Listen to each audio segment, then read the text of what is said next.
Chanakya forum presents रणक्षेत्र। नमस्कार दोस्तों, रणक्षेत्र में आपका स्वागत है। मैं राव अवतार पांडे। रणक्षेत्र में हम बात करेंगे अमेरिका और यूरोपियन यूनियन की। दरअसल यू यानी यूरोपियन यूनियन और अमेरिका के साथ होने वाले ट्रेड डील पर रोक लगा दी। लेकिन अभी खबर आई है कि अब यूरोपियन यूनियन ने अमेरिका के साथ होने वाले ट्रेड डील पर काम शुरू कर दिया है। बट मैं यहाँ पे आपसे ये बात करना चाहूँगा, मतलब मैं आपका इस बारे में आपकी क्या राय है आप ज़रूर बताइएगा कि यूरोपियन यूनियन और अमेरिका एक टाइम पे ये ऐसे थे कि बिल्कुल साथ साथ चलने वाले। ईयू ने हमेशा कहीं ना कहीं अमेरिका का साथ दिया और अमेरिका की बात भी मानी है। बट जब से ट्रंप की सरकार आई है और जब से ट्रंप के अटपटे बयान आना कि मैं ग्रीनलैंड हथियाना चाहता हूँ और ऐसे बयान कि तुम अपना डिफेंस बजट बढ़ाओ, अब तो मैं हमको ही सपोर्ट नहीं करेंगे, तो ये जब से बयान आने शुरू हुए हैं उसके बाद से ईयू ने अपना रुख कुछ बदला है अमेरिका को लेकर। दरअसल ये खबर इस बात से महत्वपूर्ण हो जाती है कि अभी हाल के दिनों में यूरोपियन यूनियन ने अमेरिका को छोड़कर कई देशों से ट्रेड डील किया है। भारत के साथ ट्रेड डील हुआ, लैटिन अमेरिकन के कंट्रीज का मदर ऑफ ऑल डील जिसे भारत के साथ जो ट्रेड डील हुआ उसको कहा गया। उसके अलावा लैटिन अमेरिकन कंट्रीज से डील हुआ। इस बात की खबर है कि चाइना से भी किसी तरह की डील हो सकती है।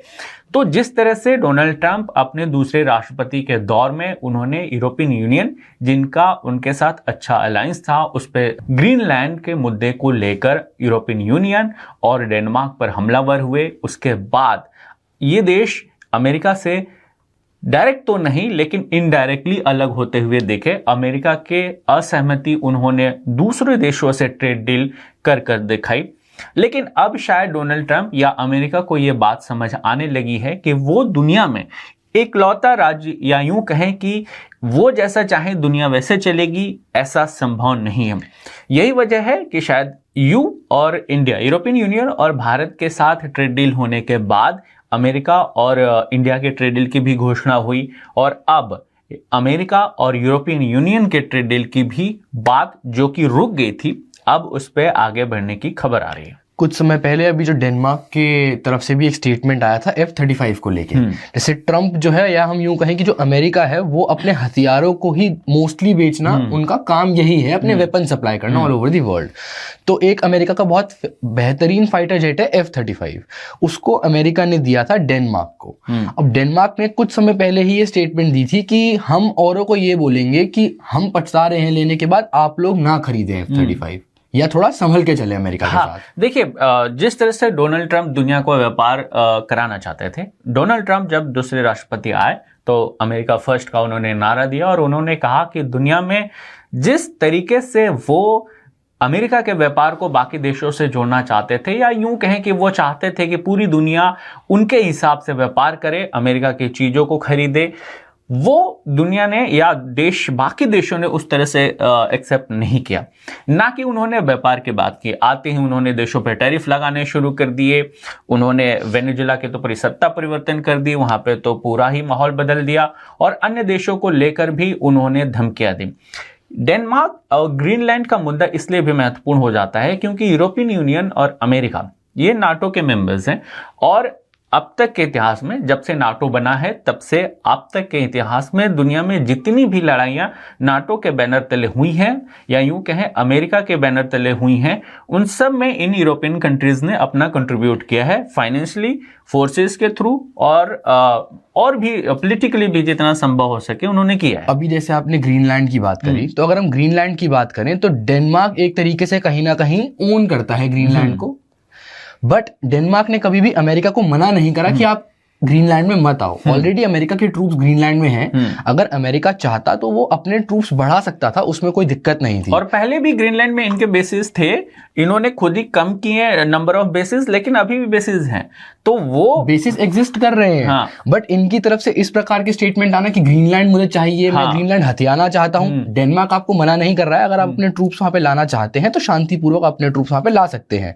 बट इस तरीके का जो व्यवहार है कि दूसरे देशों को दबाना और अपनी ताकत का दिखाना कि जो अमेरिका है वही सबसे बड़ा है और जो अमेरिका कहेगा वही होगा। तो अब दुनिया कहीं ना कहीं इस चीज से मुंह फेर रही है कि ये चीज नहीं संभव है कि हर बारी जो आप कहेंगे वही होगा। और यही बात उनके रशिया और यूक्रेन के मुद्दे पर भी देखने को मिली। डोनाल्ड ट्रंप ने यह सोचा था कि वो राष्ट्रपति बनेंगे, 24 घंटे में यूक्रेन और रशिया की लड़ाई को खत्म कर देंगे, लेकिन अभी तक वो लड़ाई जारी है। उस लड़ाई को वो खत्म करने में नाकामयाब रहे। हालांकि उनका ये दावा है कि दुनिया भर में उन्होंने कई जगह जंगें रोकी हैं, जिसमें वो थाईलैंड, कंबोडिया की भी बात करते हैं और भी कई देशों की, भारत और पाकिस्तान की बात करते हैं। हालांकि ये वही दावा करते हैं, उनके अलावा और कोई दावा नहीं करता, लेकिन उन्होंने कई इस तरह के दावे किए। दरअसल अब जिस तरीके से चीजें बदल रही हैं, चाहे भारत और यूएस ट्रेड डील की बात हो, यूरोपियन यूनियन और भारत ट्रेड डील की बात हो, अब यूरोपियन यूनियन और अमेरिका की जो ट्रेड डील रुकी हुई थी उस पर भी बात आगे बढ़ने की खबर आ रही है। और ये ऐसा तब हो रहा है जब अमेरिका भी ग्रीनलैंड पर उतना आक्रामक नहीं दिख रहा, या डोनाल्ड ट्रंप उस तरह के बयान नहीं दे रहे हैं जिस तरह के वो दिया करते थे। बट मैं ये मानसिकता नहीं समझ पा रहा हूँ कि एक दिन आप उठ के सुबह ट्रुथ सोशल पे जाते हैं, आप ट्वीट करते हैं ट्रुथ सोशल पे कि मैं ग्रीनलैंड हथियाना चाहता हूं, मुझे ग्रीनलैंड चाहिए। फिर कुछ समय बाद आप उस चीज पे खुद ही टंडे पड़ जाते हैं। और सेम चीज सिर्फ ग्रीनलैंड के ही मुद्दे पे नहीं, अगर हम देखें तो मोस्टली ट्रम्प का यही रहता है। जैसे ईरान वाले मुद्दे पे भी पहले उन्होंने ट्वीट करा कि help is on the way, institutions पे कब्जा करो, उसके बाद उस मुद्दे पे भी वो ठंडे पड़ गए हैं। इस समय में डोनाल्ड ट्रंप की तरफ से, या हम यूं कहें कि अमेरिका की तरफ से कोई भी प्रतिक्रिया नहीं देखी जा रही है ईरान को लेके भी। देखिए, ये बात तो बिल्कुल सही है कि डोनाल्ड ट्रंप जिस तरह के बयान देते हैं उसके बाद अपने ही बयानों या अपनी ही नीति से बैक ऑफ करते हुए भी नजर आते हैं। जिस तरह से वो बोल देते हैं कि एक दिन में ऐसा हो जाएगा या एक दिन में हम ये कर देंगे, वैसे दुनिया दरअसल चलती भी नहीं है और वैसी चीजें होती भी नहीं है। दूसरा, डोनाल्ड ट्रंप का ये जो यूं कहें कि ये जो अहंकार है कि वो अमेरिका है, सबसे बड़ी इकोनॉमी है और मिलिट्री पावर भी रखते हैं, तो वो दुनिया के तमाम देशों से वो करवा सकते हैं जो वो चाहते हैं, जबकि ऐसा होता नहीं है। जिस तरह से वो दुनिया चलाना चाहते हैं वैसे दुनिया चलती नहीं है। बड़ी ही हैरानी की बात एक आपको और याद होगी, जब उन्होंने नाटो फोर्सेस को लेकर बयान दिया था अफगानिस्तान में। अफगानिस्तान में 20 साल से लड़ाई चली जिसमें नाटो फोर्सेस शामिल हुई। दरअसल वो अमेरिका की ही लड़ाई रही, लेकिन आर्टिकल 5 एस्केलेट करने के बाद वो नाटो पूरी फोर्सेस वहां गई। उन्होंने कहा कि, और जो नाटो का आर्टिकल 5 है वो ये कहता है कि जितने भी नाटो के मेंबर हैं, यदि किसी एक पे हमला होता है तो वो माना जाएगा कि पूरे नाटो पे हमला है, तो सारे देश एक साथ एकत्रित होके जिस देश के खिलाफ जंग हो रही है सारे उस पे हमला करेंगे। और इसी नीति के अंतर्गत अफगानिस्तान में तमाम नाटो कंट्रीज के फोर्सेस गई थी। लेकिन इसके बावजूद डोनाल्ड ट्रंप ने कहा कि वहां पे सिर्फ अमेरिका के सैनिकों की जान गई या उन्होंने ही बलिदान दिया। हालांकि ये बात सही है कि अमेरिका के सैनिकों की संख्या ज्यादा है, लेकिन जो बाकी मेंबर्स हैं वो भी वहां मौजूद थे, उन्होंने भी कंट्रीब्यूट किया। उनके उस बयान को ना तो नाटो कंट्रीज ने सही तरीके से लिया, ना ही एक सोल्जरशिप की नजरिए से भी उसे सही दिखा गया। बट मैं आपसे एक बात जानना चाहूंगा, लड़ाई तो ये अमेरिका की ही थी, जो और नाटो के देश थे वो सिर्फ समर्थन कर रहे थे अमेरिका का, मतलब वो एक एड ऑन दे रहे थे, उनके ऊपर कोई कंपल्शन नहीं था कि हाँ उनको जाना ही जाना है, बट वो अमेरिका का साथ दे रहे थे। हाँ, और वो भी इसलिए क्योंकि वो नाटो के मेंबर्स हैं। लेकिन अब तो डोनाल्ड ट्रंप ने अपने नाटो मेंबर्स के कंट्रीज के खिलाफ ही चले गए। ग्रीनलैंड या डेनमार्क, ग्रीनलैंड पर जिस तरह से उन्होंने बयान दिया, उसके बाद जितने भी यूरोपियन कंट्रीज हैं, जितने भी यूरोपियन यूनियन के कंट्रीज हैं, उन्होंने इसको सही नहीं माना, उन्होंने प्रतिक्रिया भी दी। फ्रांस ने फोर्सेस भेजने की भी बात की। और आप अपनों से ही लड़कर आगे नहीं बढ़ सकते। शायद ये डोनाल्ड ट्रंप को इस बात का एहसास हो गया है, या अमेरिका को इस बात का एहसास हो गया है। हो सकता है इसी वजह से अब यूरोपियन यूनियन से भी जो रिश्ते बिगड़ रहे थे वो ट्रेड डील पर बात आगे बढ़ रही है। इसके अलावा अन्य देशों से भी वो बात आगे बढ़ रही है। बट मेरा ये मानना है कि कहीं ना कहीं ट्रंप ने रिश्ते इतने बिगाड़ दिए हैं अपने इस दौरान में, अपने इस दौर में जो उनका भी चल रहा है, उनका टेन्योर जो चल रहा है, उन्होंने कहीं ना कहीं रिश्ते इतने ज्यादा बिगाड़ दिए हैं कि उनको अब सही करने में काफी समय लग सकता है। इस चीज काफी समय लग सकता है, और दूसरा ही उन पे विश्वास करना मुश्किल हो जाएगा। देखिए, विश्वास बड़ी ही महत्वपूर्ण चीज होती है। ये एक बार डगमगा जाए तो दोबारा उसे रिपेयर करने या दोबारा बनाने में बहुत बहुत समय लगता है।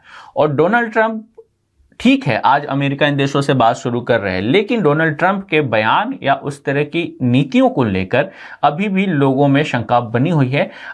हाल के फिलहाल में बतौर दूसरे राष्ट्रपति अमेरिका के उन्होंने जिस तरह से बयान दिए, जिस तरह से दुनिया से रिश्ते उन्होंने बिगाड़े हैं, इसे वो कितने समय में ठीक कर पाएंगे ये तो अभी आने वाला समय ही बताएगा। रणक्षेत्र की आपकी ये वीडियो कैसी लगी आप कमेंट बॉक्स में जरूर बताएं। वीडियो को लाइक और शेयर करना बिल्कुल ना भूलें। जय हिंद। जय हिंद।